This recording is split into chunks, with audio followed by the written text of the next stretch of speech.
Fake family versus real family, that's a very real situation in my world. And fake family refers to my unrealistic expectations about a given situation. Like, for instance, fake family would expect things to be done nice and neatly. Fake family does everything perfectly. It's like the Pinterest perfect most amazing job ever, usually with fake family. Real family is like the Pinterest fail, dirty, messy. My kitchen. This is definitely a real family kitchen. This is not a fake family kitchen. Fake family puts everything away and doesn't ever put anything down. Real family has at least 4 members that have ADD or ADHD, and everybody puts things down instead of away. And honestly, I'm no better than them. Half the time I put things down because I'm getting interrupted or what have you. I just happen to be one of the few people that actually circles back usually to go find where it actually belongs on days like today. So, but fake family versus real family is something that I've started using for my own life. It began about 10 years ago, I guess now.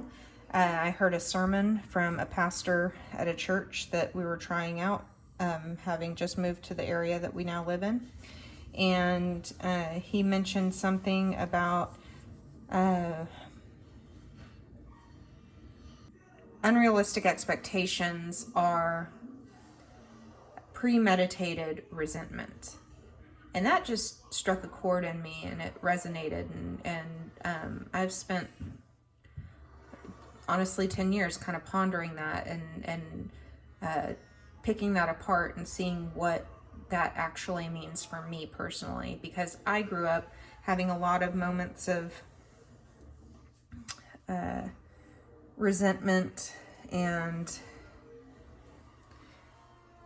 that out pictured in some maybe passive aggressive ways or coldness, withholding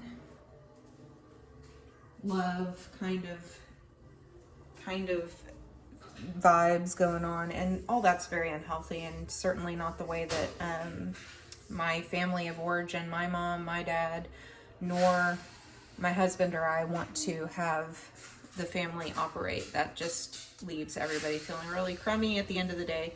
So at about that same time, I met a friend who had some family pictures taken of her family, and I remarked to her how nice it was that her family was able to pull it together to take these lovely portraits, and oh, it looks so great and all that. And she laughed and said jokingly that her husband had asked that previous season what fake family would have done and what fake family things she wanted to have come true. And she fleshed that out for me, that fake family were all the hopes and dreams in her head to have her family do. And so her husband, taking a family portrait like that was one of the fake family things that she had on her list. So her husband obliged, and they had their family portraits taken, and they turned out fantastically well, and it was lovely. And so I took that and kind of meshed it together with the unrealistic expectation comment from the pastor.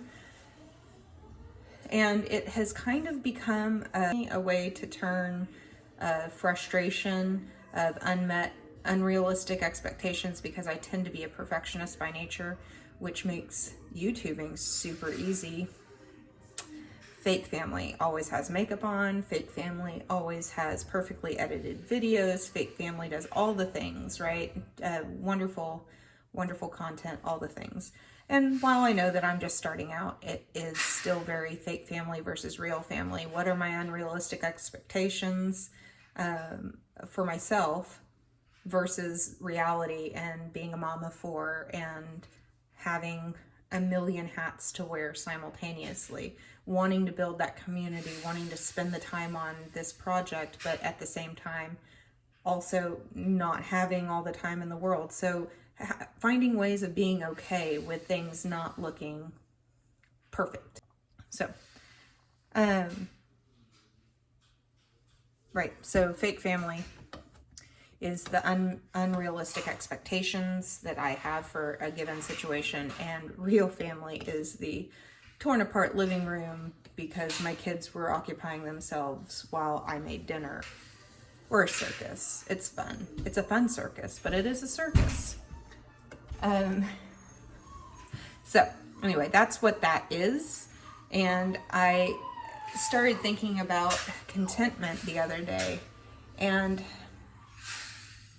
I am content in the season of life that I am in, but I'm in a large part, God's given me that contentment because I've been able to see the difference between the unrealistic, unmet expectations that I might put on a situation versus the amazing people that are in my real family that might be doing that activity with me. And He's given me the gift of laughter surrounding that. So now it's a joke in our house. It's when things go horribly wrong, I might look at the 16-year-old and go, wow, you know, fake family did a really good job on that. And we'll laugh about it because real family is making a mess of the situation, whatever it is, because that's what real families do. Nothing is perfect, right? And it takes away a lot of the anger and a lot of the resentment and a lot of the hostility that I have towards myself, towards the people that I genuinely love, that God has blessed me with, the people that I share life with. So it's a huge gift most days. That makes a massive difference. So anyway, that's fake family versus real family.